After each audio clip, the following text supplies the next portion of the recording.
We are about to embark on an immersive journey through the corridors of our minds.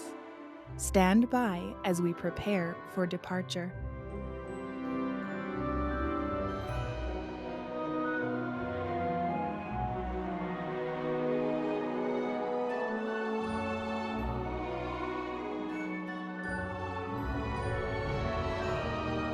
Welcome aboard, everyone, to the Productivity with Peace of Mind podcast adventure. Our journey will begin in just a moment. Inhale deeply and exhale. Our voyage takes us on a captivating tour, diving deep into the intricate layers of our thoughts and imagination. Brace yourselves for the complexities of our evolution.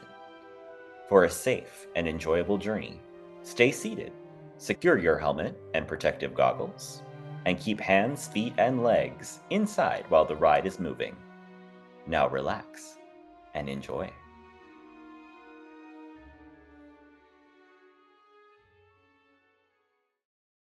What if I told you that sleep is the secret sauce for your success? This is exactly what Monica teaches us in today's episode. And she gives us real, tangible action steps that you can go take right now.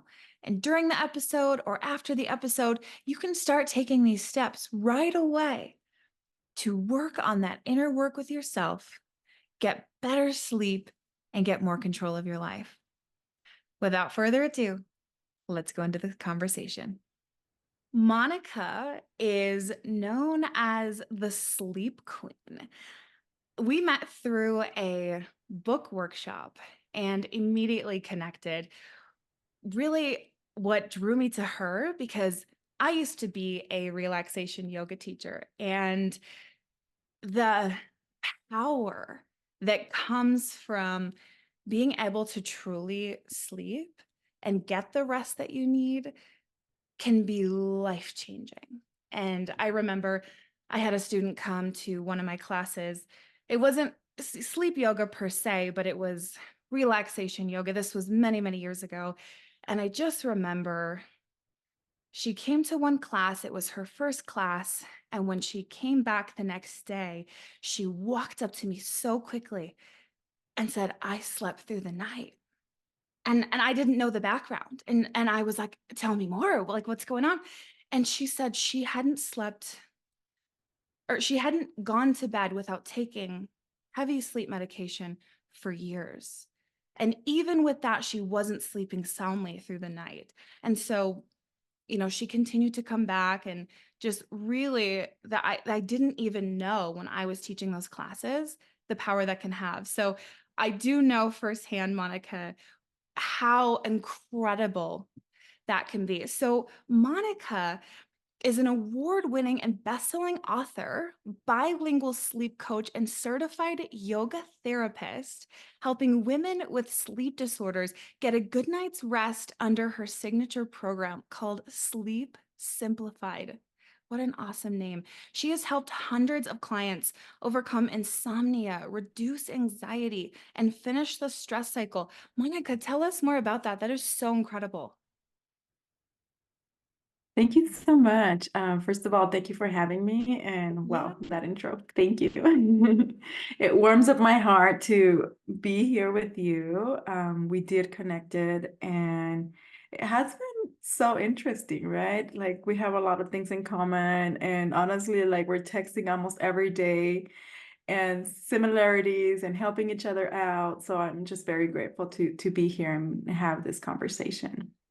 And a little bit about my background is that I didn't know that I needed to finish the stress cycle, right? For years, I would try to do everything. I was the superwoman in my village. And then I moved to Beijing. I wanted to speak the three more spoken languages in the world, and I was doing my master's at the time and switched everything online and found a program and left. And that was like the bravest thing I've ever done because I would always live in this small town, and moving to Beijing, it was just like getting me out of my comfort zone in so many ways, but I knew it was like now or never. So after I graduated from college, I saved money until I was like, okay, it's time to leave.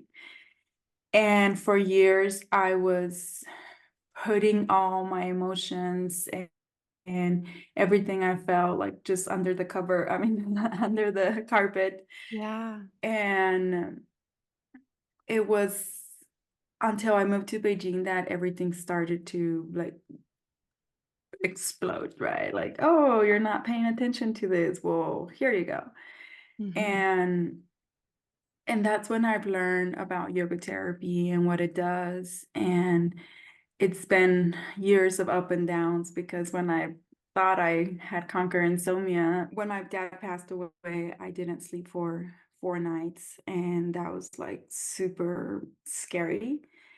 And I had to go and ask for help. And a great psychiatrist helped me with medication. So now I'm learning in a deeper level of I'm connected with that story that you're saying about this client of yours that she was still taking medication and I couldn't sleep well, right? So now I know how that works. So I can be able to help my clients more. And one of the main things is like finishing that stress cycle that we're going to talk a little bit more about it later.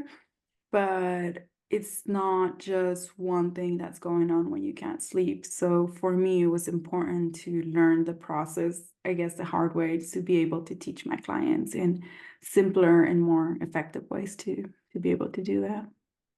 Yeah. That's incredible. So now you've come a long way, right? And what would you say was your biggest aha moment in that journey to finding good sleep again and kind of that healing journey? What was that big aha for you? In every step, I've always been very positive and thought about, oh, this happens for a reason, and I'm learning, and this is going to make me stronger, and all those things that people tell you, right? But recently, I really thought that my journey through insomnia, stress, anxiety, depression, and my period in Beijing were like this boost of self-love for me, Mm. for myself, because um, getting out of a relationship that I wasn't happy and doing all this work to feel better when I wasn't able to sleep or was going through a depression path. Um, Really everything was about me and for me, and I didn't know it at that time. So my biggest aha was like, all this process is for me to be able to love myself and continue doing it every day because nobody's going to do that work for me. I need to take ownership of my healing of my life. And honestly, that's been very beautiful because it doesn't have to be all suffering and I have to no pain, no gain. It's like, no, that doesn't work here. It's not self-love and enjoying life and being able to be myself without all these masks that I was carrying for years. Yeah, that's huge. Being able to choose yourself first. Hmm. We can't give or serve or show up in any way that we want to if we don't do that work on ourselves first. So that's incredible. And how has this journey that you've shared with us influenced your path for becoming a yoga therapist, specializing in sleep? I love that specialization. Well, it's been an interesting journey because when I first discovered yoga therapy, I really thought that I was going to get just free yoga classes because my insurance would pay for it. Yeah. And I remember that day when I met this yoga therapist and I was like, huh, interesting. But I was like, free yoga classes, start going to her sessions. 3 sessions after, it was not a completely me, but 30% better me or healthier me, which Yeah. was huge, being able to start sleeping better, my mood improved, I had hope for life, right? And that third session, I was like, wow, I want to do what she's doing. And I had a flashback of me watching a documentary about yoga with my dad when I was a little girl and thinking, wow, one day I want to be a yoga teacher. But when I saw what Nassim was doing with me, or the help that she gave me, I was like, wow, I want to do this too. So it was this path of, I'm listening, universe. Tell me more. And little by little, I start like moving towards that goal, right? I moved to from Beijing to Sweden, then to Mexico. And in that path, it was like, okay, yoga therapy one day, right? But then it was like, no, yoga therapy now. Like, this is the moment I need to do it. And I start looking for places. And when I entered this program, I had already finished, like I had my degree on business management and then my MBA. And then I start like studying again. I was like, wait, when I finish this program, I need to know like what am I going to be working on? I'm not going to wait until it finished till to start thinking of what. I'm like, no, this investment, you know how it is when you start investing in yourself and your business, you can start applying to all these programs and never end, right? So for me, it was a very conscious decision since the beginning to know what I was going to do with it. So since the beginning, I start doing like yoga therapy and the side a lot of marketing programs and coaching, and to be able to discover like what was that I really wanted to do. And of course, with my path of insomnia and being able to help people during my practicum, I start seeing a lot of issues with anxiety and insomnia. So that's a long story for it. And that's huge. Being able to recognize that pattern and really be able to put together a solution. And you wrote a book, an incredible book that I absolutely love. And it's in English, it's in Spanish now. You've just released it in Spanish. It's had some high ranks on Amazon, and it really takes us through building our own routine, looking at what is your recipe, what works for you, and how do you curate that journey for your own improved sleep for each reader? How was that process? How did that go, putting everything that you were learning and everything that you yourself had gone through in your journey into one kind of beautiful, concise book where you can take the reader on that journey to put together that recipe for themselves? Thank you for that feedback. I'm so proud of my book. And of course, it's not only because it's helping so many people, I know that's going to have a huge ripple effect because the tools that I use there are tools that I used as a yoga therapist and helping others, but as well, my yoga therapist used them with me, most of them. And like, it's very interesting to be like the client or the student or first and then go into this path, because now I have like that awareness of, oh, I remember when I went in and I didn't know a clue what was yoga therapy or how could that help me? And now that I know all the background, I'm like, how can I put this so simple that people understand? It's easy to remember. Yes. And I think that's one of my superpowers, being able to make things so simple that people actually say, ah, I can do that. But the bad thing is that they think like they're too simple and like, ah, it's not gonna work. So it's like part of my work to say, you can make it with this simple thing. And just when they start doing and listening to the tools and listening to their body, like magic starts to happen. So that's the tools that I use. Like the process when I was writing the book, or I decided to write a book, I started with the new client, and she was my most difficult client at the moment. Um, Knee surgery, bunch of things going on with her health, and she was only sleeping like 3 or 4 hours. Like she was in medication and still wouldn't get like this amazing rest that she wanted.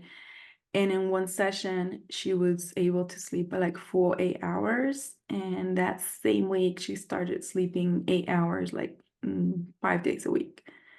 So when I had this, I was like, wow, what did I do different?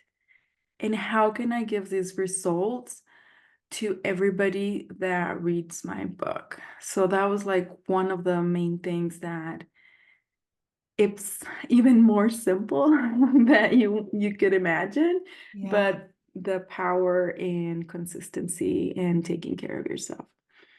Right. Yeah. Because sometimes the littlest tools or the littlest step we can take compounded over time can have Mhm. massive, massive transformation for us. So tell us about some of those tools and principles in the book. How can they help us achieve better sleep? So first of all, I start with teaching the client what is the stress cycle, right? And this is like in super simple way of learning that there's stressors in your body and how that is reacting, right? Hmm. And the importance of getting rid of the stress, not only getting rid of the stressor. So I guess when people understand this in a very simple way, they're like, oh yeah, every time my phone rings, I'm getting stressed. Every time my boss is coming in, this is happening. So we work on that, and then how we can reduce the stress in each one of the layers of your being, because we're not just a mind that can't go to sleep. Is your physical body, is your emotional, is that wisdom, bliss, So in each one of these layers, we work on some of the tools. And I have tools for each one of the layers, and plus like I call them the chef specials, which are mudras that can help to auto regulate your nervous system and either to calm your mind or boost your energy depending on you want. So it's a bunch of tools, but the best thing, as you said, is that each one of you can look into the book and say, oh, this sounds easy for me to implement. I'll try it. Or, this is not for me. I won't pay attention and it doesn't matter. So, Yeah. So for anyone listening who doesn't know what the stress cycle is or something simple that they could do to close that stress cycle and kind of close that gap, what would you tell them? so your body is very impressive. And one of the ways that the you're finishing that stress cycle is like when your body's sighing, like so I like a lot of people are like, what's happening? What's going on? And you're like, no, my body did it naturally, right? Hmm. So those are some of the key that you are finishing the stress cycle. So technically, you're already doing a lot of those things. Some people might be going for a walk, going for a run, going to a yoga class, or talking to a friend, hugging somebody. When was the last time that somebody hugged you and you're just like bawling, crying? That those are ways that your body is finishing the stress cycle. So it's important for you to train your body and to listen to what's working already to be able to create a plan. I'm all about creating plans for the future and preventing instead of trying to fix something when the fire's already out, right? So that's one of the main things that people can do. Yeah, I one of my favorites, well, I guess two of my favorites I would say for myself would be going to the gym. Like if something stressful happens and I need to quickly, close that up, get myself back into my center, go to the gym or go for a quick brisk walk outside. And the other one that I'll do that's very quick and simple that you can pretty much do anywhere is like a just kind of like blowing out through your lips, like right, like just whoo, right, like whoo, right, like Mhm. you kind of let that you know come out. And I know for me that's always like immediately like I feel so much better when I've just gone through something stressful or my body has reacted and my physiology has, come on alert, ready to, have a reaction. And then I'm giving it that reaction by doing that. Something that people are not aware is that every time your body gets stressed, this is the same amount of times that you have to finish the stress cycle. So think about all the things that stress you during the day and how can you finish that stress cycle every day, right? And it feels like a lot, but you eat, you have to go to the restroom. So you fill up the gas tank of your car, and it goes to empty, you have to fill it up again. So it doesn't have to be stressful, or it doesn't have to be many task to the day during the day, but you can find like one exercise that you can do like for 3 minutes, or that, for example, that breathing you were talking about. So it doesn't have to be complicated, but just have Yes. that awareness that every time you get stressed, you have to finish the stress cycle. Yes, absolutely. And do you have any favorite tools from your book? Like, I'm sure you have your own recipe that you've created. What are some of your favorites that you follow on a regular basis that are really part of that foundational routine for you? Every month they're changing, let me tell you that. I love that. Um, they're not the same. And I was thinking about this week about how difficult it has been for me during the winter. I live in a cold place, but not as cold as like where you are right now. But this winter has been specifically harder for me. So Mm. some of the tools that I used to do, I'm not doing them, like getting up in the morning and journaling and going for a walk and doing some yoga. Like I haven't done that, and I'm like, my body misses that. And now that I've seen like all this bloom and the trees, I'm like, oh yes, I'm ready to go back to that routine. But I do have like one of the things that I always come back to is the journaling. Journaling is one of the things that helps me to have a like sharper mind and like release everything from my head. And I work a lot with mudras, and they do change over time. Like the Hakini mudra, which is like the tip of your fingers, was like my favorite of all Mhm. times. And Yeah. right now I'm just doing like the prayer pose where you put your hands together. And it's interesting because the ones that usually work, sometimes they don't. And I was like, okay, what do I need right now? That and focusing on my breathing. I do a lot of the yogic breath inside the book, which is the three-part breath that helps your body to use the full capacity of your lungs. So that's like, those are like the top three. And every night I listen to Yoga Nidra. I don't know if you tried it yet, but I listen to my own audio and I just sleep deeper. Yeah. And I can say that I have listened to your Yoga Nidra audio probably 6 or 7 times already. So I absolutely love it. Thank you. I'm glad you do. Yes, highly recommend. And we'll talk about where they can find that at the end too, because I want everyone to have that. And what would you say the tool or strategy that has resonated most with your readers or your clients was? Has there been any patterns on, what has worked for the majority of the people that you've worked with?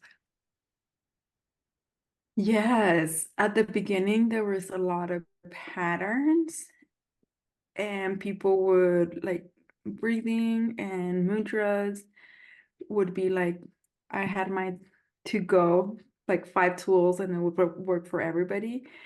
And then I start getting more difficult clients, well, not difficult clients, difficult cases. And Sure. every time the universe was sending me like more difficult and more things. So what worked at the beginning is like, no, it's not working anymore. So I had to do more research, and I had to try more tools, and I had to learn more about what was going on with my clients. So it has been a pattern of, oh yeah, this works really good, and then boom, it doesn't work anymore. But Mm. mudras, people like mudras a lot. Mudras are hand gestures, and one of the reasons why they're so powerful is because we have a lot of nerve endings in our hand. So those nerve endings are motor and sensory they technically are connected to your brain and to your body. So by putting your hands in different positions, you are sending this signal to your brain to, hey, it's okay to relax, it's okay to release. Or for example, I started with a lot of very calming mudras because that's something that I needed and my client and then I realized that I didn't have tools to like boost the energy because we were so um like activated that I needed like to calm people down first. So now I Yeah. started using mudras that were more energizing too because they're already calm and now they need to boost the energy. So those are some of the patterns, and my audio, my meditation, my yoga nidra. Um, that has been very interesting because most people don't listen to the end of the meditation. They just listen to it 2 or 3 minutes and then boom, they're out to sleep. So Yeah. that's why I keep giving this as a freebie because I know it's so good. Yeah. So it sounds like kind of the recipe that you put together is not only, and I mean the readers putting this together as they're going through the book, but it's not only different per person and what works for them, but even with one individual, it sounds like it changes through seasons or as they're needing different things throughout their journey. Yes, yes. And that's so important to notice. I like to think about yoga as food, right? Mm. And I love food, as you can tell, like I make recipes. Yes. So when you're sick, you need something different, right? Yeah. When you um when you're 20, when you're 30, when you're 40, you need something different, right? From food, from vitamins, from liquids, like everything changes. So why do you expect the tools that help you will be the same? So it's important for people to listen to their body and say, this tool works really good. And I'll keep using it. Okay, it doesn't. Do I have to change something? Or can I keep it like Yeah.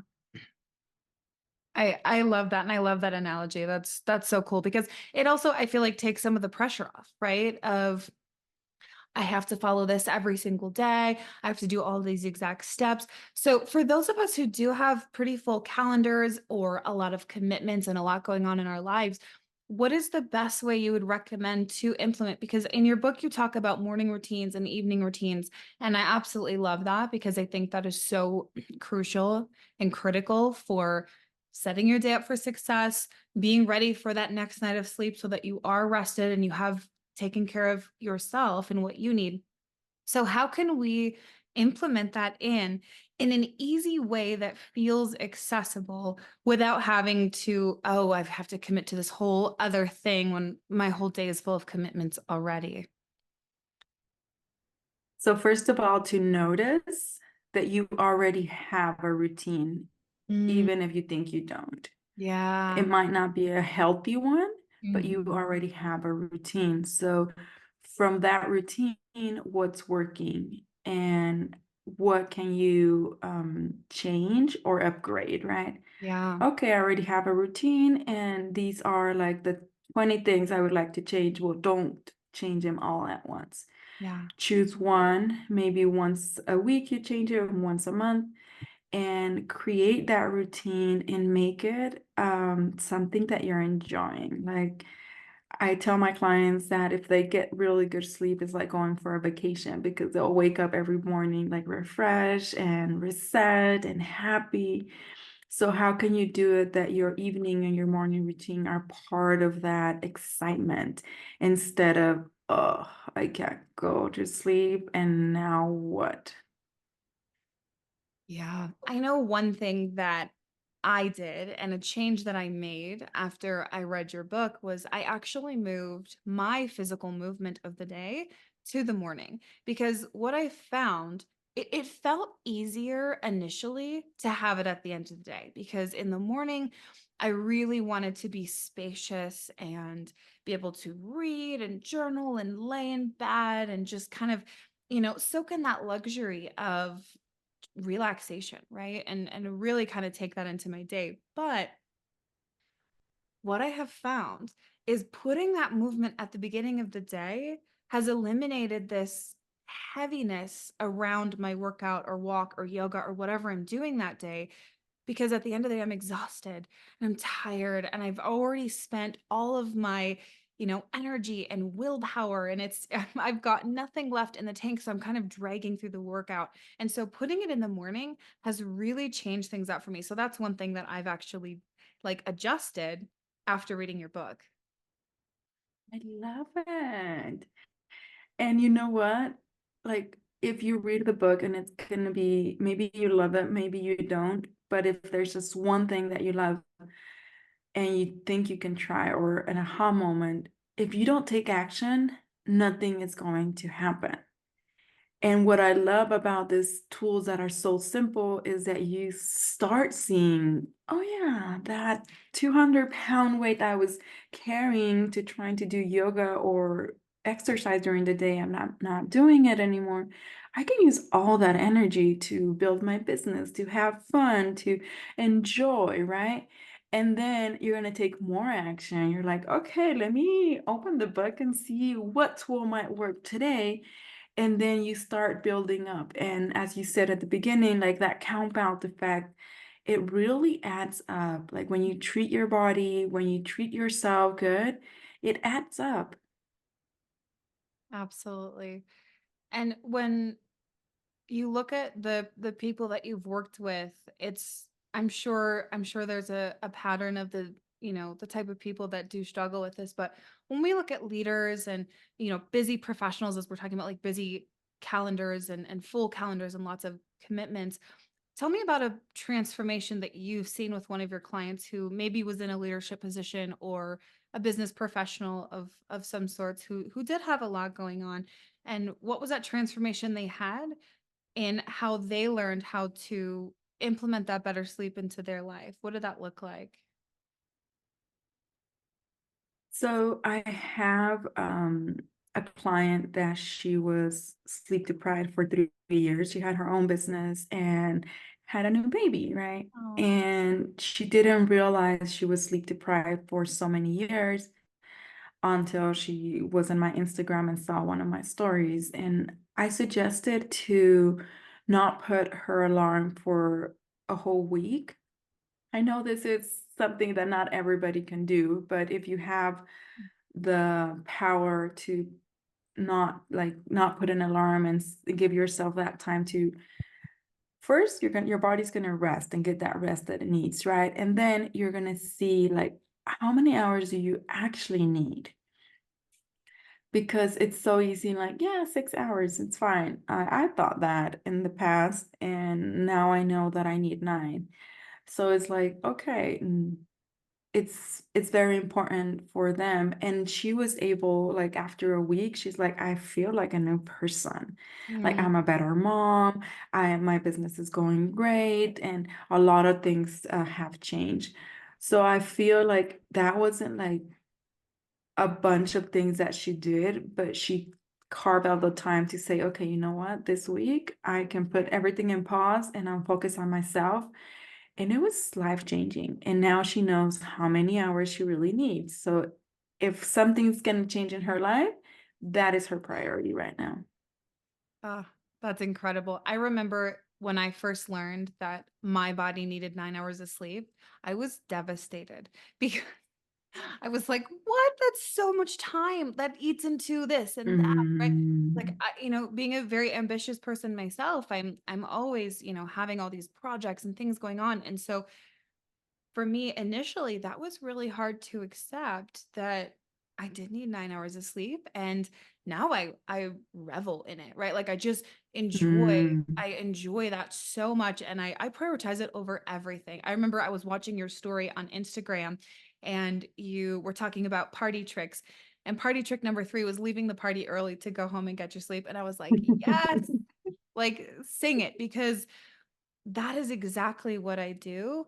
I always prioritize that first. And you said something interesting. She didn't know she was sleep deprived. And I could probably say that that's where I was at a certain point in my life, sleeping 5, 6 hours a night, living in that entrepreneurial world. thinking that that's normal, thinking that that means success because the less you sleep, the more you can get done and you can sleep when you're dead, right? There's all of this, you know, cram and hustle and jam it out. There's all these aggressive words that we use around our work that's just such a like it comes from a place of gripping, right? When we talk about yoga, there's like the gripping and then there's kind of that, release and surrender. So I mean, what would you say to someone who might be sleep deprived but not know it? How would they know? So one of the main things is listening to what's around you, right? If you're waking up without an alarm, you're waking up and you're feeling very rested and energized, or are you reactive? You're tired. How many cups of coffee are you taking? Those are some of the things that can tell you if you sleep good or not. I recently met one of my cousins, and he was telling me about his sleep struggles and the things that he did. And, you know, like it was very interesting to talk to him about it. And before that day, I really thought he was like a grumpy old man. And I was like, I didn't want to be around him. And after that conversation, I was like, never judge somebody if you don't know how they're sleeping, because he wasn't sleeping at all. So that's why Mm. all this mood and all these things were going on. So those are some of the things that people can like think. And in your work, are you being creative? Are you enjoying your work? Yeah. Are you like remembering and it's easy for you to read and understand and be present? Those are some of the things that can tell you if you're getting good sleep or not. I love that. The awareness is key. And what is one of the first things that you tell or ask every client you work with? Like, what is that starting point? Where do you start? What do you ask them? What do you tell them? I tell them that everything that we say, or everything they tell me is confidential. Like I Hmm. start with that, and this is something I learned from one of my psychiatrists. And I remember that moment when he told me, I was like, I don't care. I want the world to know that I'm going through depression. I just want to get rid of this. I don't care if you say this or not. Yeah, yeah. But after I learned why it was so important, and that's like the first thing that I start. I ask them to be honest to Mm. themselves and to me. And I start with that confidentiality. Yeah, yeah, I love that. I think the honest with yourself piece is huge because I could definitely say that I wasn't for a long time with myself. Mhm. As I talked about sleeping, 5, 6 hours a night, thinking that that was productive, even wondering, could I shave a little more off? Could I sleep even a little less, right? Like I had severe insomnia growing up. So even 5, 6 hours in my early adult years felt like a lot because in childhood and teenage years, it'd be like 1, 2 hours a night, sometimes not sleeping at all. Wow. Yeah. Yeah. Yeah. So it's been a journey to get to that 9 hour mark. It's not easy. So I think that honesty with yourself that you mentioned is so important. And when you talk about these different transformations that you've had and your clients have had, how would you say that that can help us in the success of our business, of our career? How does that play into that? Well, when you sleep good, it's like having that secret sauce for your success. If you want to be a better mom, if you want to be a better leader, if you want to have the best podcast in town, like sleeping will help you with that. And when you're honest with yourself and you create an achievable goal and a realistic one, then you'll find the path easier when you're fully rested in the morning. Yeah. And I love what you just said, that sleep is that secret sauce for success. That is Yes. so good. That is so good. Like I want everyone to hear that. to hear what you just said because it's so overlooked. It's so commonly overlooked, right? Yeah. And if you would have to pay like $1,000 for going to bed at night, like you would take care of your sleep way better, right? So if you sleep really good, it's like having the equivalent of that $1,000 a night or Yeah. more. Yeah. And what other challenges have you seen with, busy business professionals or leaders? What are you seeing that they're struggling with that's kind of getting in the way of them getting that sleep that they need every night? This is a very interesting question because it's not always bad things. Mm. I remember my aunt asking me, like, why are you struggling so much if you have the perfect life? I wake up to dirty diapers. You wake up to this beautiful sunset and the ocean, right? And what I've discovered with myself and with my clients is that sometimes, like, our creative brain are the ones keeping us awake at night. Mm. And it's important to be able to not shut it off, but put it to rest, right? Yeah. And but like if you're always creating, of course you're going to be burned out, right? If you don't have like this space to say, hey, work gets done, like it's harder for entrepreneur, right? But when you create this like morning and evening routine, those are ways that people can use it to actually say, hey, brain, it's time for rest. I love that idea, but bring it in the morning, you Yeah. know? So I feel that sometimes our creative brain, our self-worth, I see a lot of this in my clients, like successful and inspiring woman. And at the end of the day, they're like, am I doing this right? Am I Mm. good enough? Because they've had put everybody before them for so many years that, of course, their love and sleep and self-care bank, it's like empty and it has been empty for years. So those are some of the things that we work and, learning how to bring creativity into life when it's time for doing that, not for bed.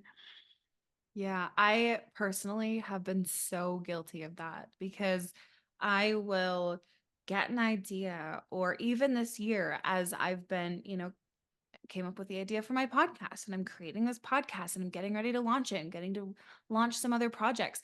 My brain is so jazzed up and energized about that I will, and you're going to scold me for this, I will take my computer to bed and I am sitting in bed, like working on things and I'm creating lead magnets and, different graphics and things like that can help, my audience as I build that. And, my boyfriend will say, okay, put it away. It's time to shut down. But that I think is the hardest thing for so many people is getting that screen out of the bedroom. And I know in your book, what is it, 2 hours, 3 hours before you go to bed that the screens go away? That I've been working on it and I don't do it every day, but that is a challenge. And I think it's probably a challenge for a lot of us. It is a challenge for me as well.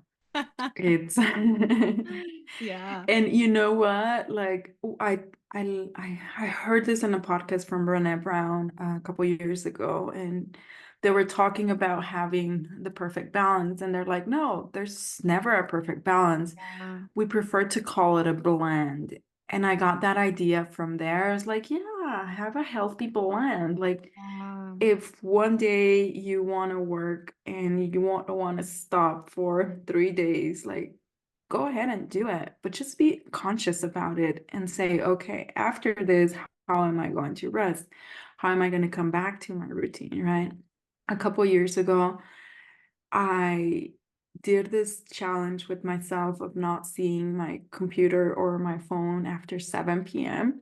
Mhm. And I think after that week, my phone told me like I was on my phone like 20% less.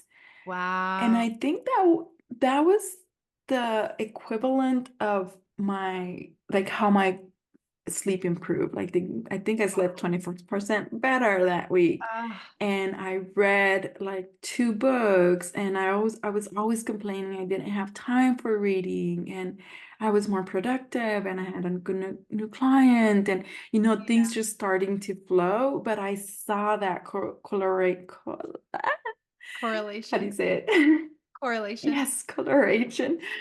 Um, from not being in my phone and being able to like get better sleep. I saw it. Like I can't prove it to anybody, but Right. it was like, this is interesting. I need to do something in the future. So just notice and change. Like the easiest way to change a habit is to adding something to it. So you're not on your phone. What are you doing? Oh, maybe yoga, or maybe calling a friend. Like you are on your phone, but headphones, like Right. something different Yeah. and something that you're looking forward to. Yeah. Reading has been a big one for me too, because I've been aiming for 8 o'clock, which is so hard because and I like how you do this too in the book. You kind of talk about it in increments, right? If that's difficult, Hmm. do 10 minutes earlier, then do 20 minutes earlier, right? Like you're kind of stacking, so it's not such a big change. So right now I'm working for 8 o'clock because I'll usually go to bed around 9 or 10 and then, up at 6-ish, right? And so going back to, whether that's, if I make 8 and I'm in bed by 9, that's an hour. But if I am in bed by 10, that's 2 hours. And grabbing a book, because for me, I'm a listener. I listen to podcasts, I listen to Mm. audiobooks, I'm listening to trainings and courses and workshops and things like that all of the time. But my physical books oftentimes just kind of sit, and it'll take me Mm. quite a bit longer to get through it. And honestly, that's why I got through your book so much quicker, because I was able to use that time laying in bed, relaxing, have a cup of tea, I have the book, I have my lamp on and the big light off, so we're kind of starting to dim the lights and really signal to the brain that we're ready for sleep, right? So that I think that piece of putting in something in place of the phone, the screen, the computer, the TV, whichever it is for each person, is really important, because when you take something away, you are like, what am I gonna do? What will I do at Hmm. that time? So having a plan, and I know you said you love plans, but having that plan of what you're going to put in place of that is really, I think, what will make that more successful, and what has made me more successful at it, because it's still a challenge, but on the nights I've done well, that's what I'm doing, is I'm putting something really intentional there. I love it. And congratulations again for doing that work. And it gets easier. Yes, yes, good. That's great news. And so let's talk about yoga for a second, because I want to know what one or two yoga techniques or poses that anyone listening to this could go try right now while they're listening, or when the episode's done. What can they go do right now to kind of try out and start getting their body ready for a great night's sleep tonight? I love it. One of the things that I would recommend is to focus on your breath, right? Just taking a minute to noticing your breath, that's going to give you that awareness of being in the present moment. And a simple thing that you can think about it is to having your exhales be longer. Mm, When your exhales are longer, you're getting out of that fight or flight mode. You're sending that signal to your brain that you want to be calm, that you want to sleep well. And by using a mudra or a hand gesture, you can just put either like your hands palms together, or just one hand in your belly, one hand in your chest. That is like a way of you like being in your body, and for your nervous system to like calm down. And if you want to do those two things by laying in the floor and then putting your feet up, like either in your bed, a chair, or in the wall, that it's like a great trick to calm the nervous system and get ready for bed. And if you want a plus, listen to the Yoga Nidra audio and you'll be ready for bed. And I really love the one where you put one hand on your chest and one hand on your stomach, and you can really practice that diaphragmatic breathing and really feel the stomach and the chest rise as you fill the lungs all the way up with beautiful oxygen. And as you exhale and let it all out, because a lot of times we don't even realize how shallow we are breathing and how much air we're not actually getting in our body. Yeah. A lot of my clients at the beginning, they get dizzy when we're doing breathing exercises, and that's very normal because the brain is not used to having so much oxygen. Yeah. And then little by little, like they get more adjust to it because like they start doing more breathing exercises as part of their homework. Yeah. And it's that reminder of how important our breath is and using our breath in our favor. And when we take something as simple as that and add it to our everyday routine, what happens? What does that look like? Everything, everything changes. Your body wants to help you, right? So if you're drinking coffee and you stop drinking coffee, your body will send you a headache because it thinks you want that coffee, right? So when you start doing all these positive breathing and techniques, your body will send them to you as well. Like, oh yeah, now I do it so often because your body's like, okay, wait, let me stretch right now, or let me just take a breath because it's just doing it naturally and it's helping you because you're starting to speak your body's language and your body's kind of like finally understanding what you're saying. Like, oh, I want to have more energy. Yeah, but you don't go to bed, you know? Yeah. So this starts to change your body, your mind, your mindset, like everything starts to flow because you're in like, um, how do you say it?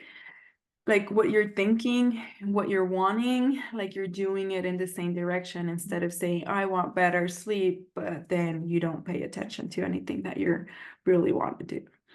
Right, because I've noticed so much anxiety can come from not doing the thing we want to do or not taking action on the thing that we either whether we vocalize it out loud or we're just thinking it of like this is what I want, this is what I want to do, and then we don't take that action or it's not in line with what we truly believe and want for ourselves.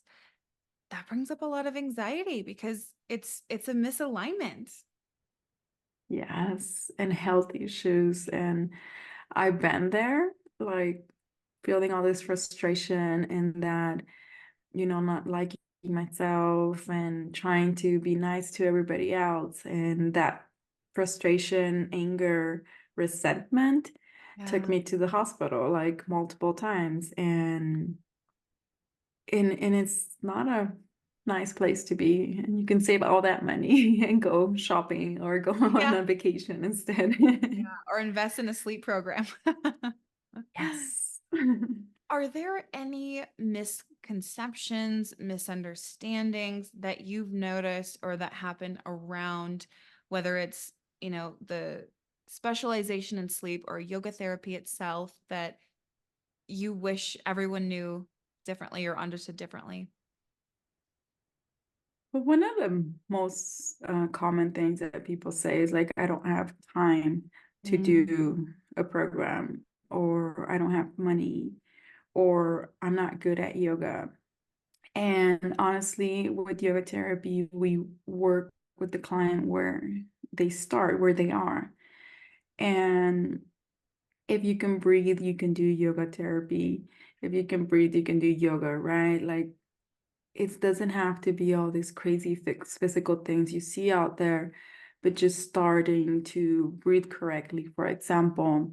That's one of the ways that you can start. And honestly, we're spending all this money and all this time doing something else that, as you said, we can use it and invest it instead in a program that's going to give you tools for life. You invest in a program today, and all these tools, you'll be able to do them on your 30s, your 40s, your 50s, your 60s, and improve on them, and then teach them to your clients, teach them to your family. Like, it's just a positive ripple effect. And when one woman is sleeping well and is happy, like 50 more people around them are getting the benefits. Yeah. I love that. And so tell me a little bit more about kind of that balance or blend, right? That harmonizing of maintaining our ambitious goals with this continued self-care and getting adequate sleep and putting ourselves first. How does that look? It's not a perfect balance, but it's a balancing, right? It's a harmonizing. It's something we're continuing to work on. What does that look like? When I first heard of like self-love dates and, spending time for myself and having like good things, like doing good things for myself, I was like, how is this going to help? Like, honestly, like I went on a date for myself, and this beautiful restaurant. And I was like, I took my book. This was way before our phones were so common, right? And I went in there and I felt like this self-love and this awareness, and it was peaceful and nice. And after that, it was like, ooh, I need to do this more often. And when you start working with yourself, and when you start being honest, like we said at the beginning, and using all that energy and all that love that you're giving to everybody else, and start doing it for yourself, you're going to feel complete.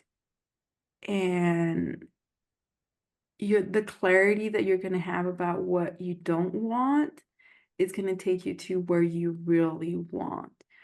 And like, honestly, it's never one thing, but it's the mix of little things that come together and build this ripple effect. And I just want more people to have that, because it feels so amazing and it's so fulfilling. And it's not a linear path, but I can see my clients, how they evolved over time, and how what used to be a storm now is just a storm in a cup of water, right? They can see it, they can work with it, and even if it's not an easy path, it's going to help them build up what they're aspiring to do.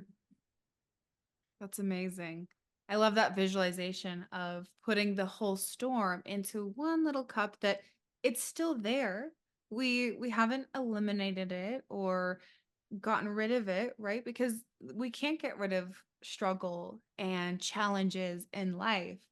But if we can minimize it, I often visualize it as zooming out. So I love this visualization of putting it in a Mm. cup, being like, okay, I can look at it from an outside perspective, see what that looks like, and I can take action because now I have tools in my tool belt. So I'm going to ask you for a final takeaway or action step that anyone listening to this episode can take away and go do right now and start applying to their life to begin the journey to better sleep.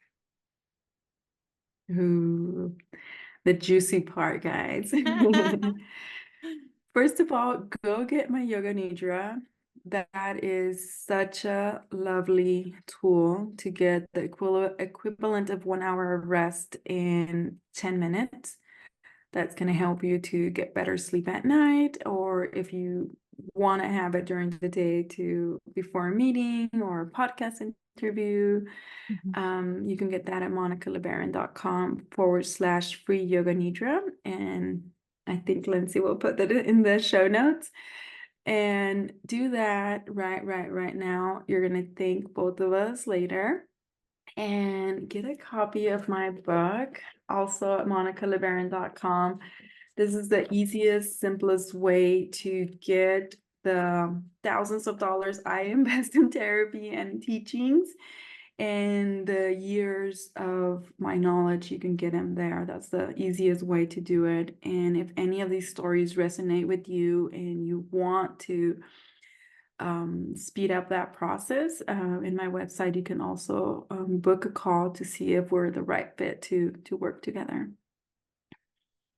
I love that. So completely free, that yoga nidra, go grab that, get it on your phone, save it where you'll have it accessible, whether that's a note. I put mine in my notes app, wherever you keep things so it's accessible and handy so you can grab it every day that you need it and every situation that you need it. And grab that book, you guys, because, and I'm going to link all this below, but that book is an amazing tool that you can read through, make your recipe, but then come back to again and again and rebuild as you evolve, because you're going to grow and you're going to see amazing things come out of your own journey. And so that's something for you to come back to and tweak and make it fun. So amazing. Thank you so much, Monica. I really appreciate you coming on today. This has been wonderful. It really has. And I wish you like the success of the world with your podcast. And I know you're going to impact so many people and support so many people. So thank you for having me. Thank you, everybody, for listening. And the biggest compliment, if something resonates with you, please share it with a friend. Absolutely. Thank you. Thank you for braving the inside of your mind with me. The better we understand ourselves, the more deeply we understand the world, and as our awareness grows, life just gets better and better. If you've enjoyed this episode, please take a moment to leave a review and share this with anyone else you think could benefit from listening. A quick reminder that the content shared in this podcast is for informational purposes only. I am not a licensed therapist, and the discussions here are not a substitute for professional advice. If you're dealing with a specific issue or need personalized guidance, please consult with a qualified professional. Your well-being is important, and this podcast is simply a platform for sharing insights and experiences. I appreciate you spending this time with me. Until next time.